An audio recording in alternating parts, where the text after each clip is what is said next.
Good afternoon, viewers. My name is Awo Andy Awinka, the convener of this platform. We are still on making your marriage work, and today we'll be looking at how to overcome marital frustrations and negative drift. How to overcome marital frustrations and negative drift. One, the first step is couples must discuss how to love and be loved to maintain the priority of the married diet. Couples must discuss how to love and be loved to maintain the priority of the married die. An author once wrote a book called Things I Wish I Knew Before We Got Married. And in that book, he mentioned the five different love languages. Some have to do with one is have to do with touch, the other one have to do with gifts, receiving of gifts, the third one have to do with spending quality time, affirmation, and the rest. Different persons have different love languages. So therefore, a before going to marriage or courtship with anybody, you must learn, you must know this person's love languages. Different, there are actually five.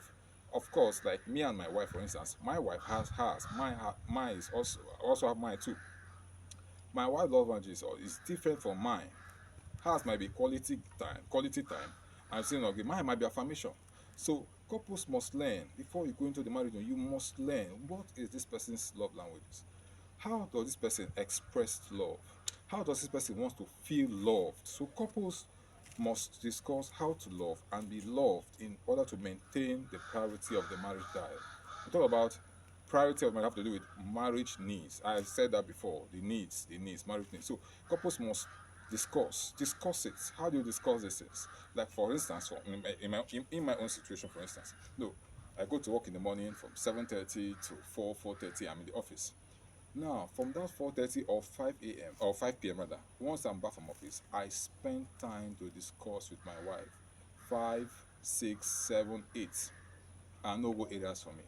I also have dedicated that time for for communication or for conversation with my wife. So we must learn to spend time. So because my wife loves conversation, so I dedicate that special time for conversation. So couples must discuss how to love and be loved in return. My wife's own is she loves conversation. Other people might not be conversation. Other people, some persons might be gift. So find out what is this person's love language. How does he or she wants to be loved? How does he or she feel love? How does she expresses love? So discuss it, know it, and you do it. Then the next one is they should establish a plan that should always keep them together. Couples should establish, don't forget, how to overcome marital frustration, how to overcome marital frustration and negativity. So one, we've said that couples must discuss how to love and be loved to maintain the priority of the married die. And secondly, I'm saying that they should establish a plan that should always keep them together in oneness. In oneness. Remember, I said before in the former video that the essence of creation or the essence of marriage is to build oneness. Is to build oneness. So couples should establish a plan that should always keep them together in oneness. Remember, I also said it before that for me, I always have a specific time. From that 5, 6, 7, 8 in the evening, I spend time with my wife. Yours might not be that way. Maybe you might decide it's okay. Maybe every day, every evening, once you're back from work, 20 minutes you stroll out with your wife, you take her to a very conducive place and you start expressing what you feel for her. Establish a plan that should always keep them. There must be a plan. Work out something that will keep them, that will work out something that will keep you and your wife together, will build that oneness together. So couples should establish a plan that should always keep them together for the purpose or emphasis of oneness. In Genesis chapter 2, verse 24, the Bible says that, okay, Genesis chapter 2, verse 20, the Bible says, the man said, this is now the bone of my bone and the flesh of my flesh. That's oneness. She shall be called the woman, for she was taken out of the man.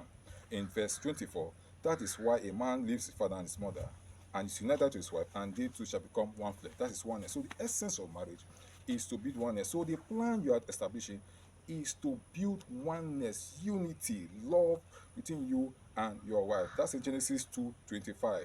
Adam and his wife were both naked and they felt not ashamed. So you see that oneness, that one, who emphasis what of love, but couples should set up a plan that will foster oneness. The target of the marriage union is to establish oneness between couples, and anything short of this would anything short of this expectation is out of context.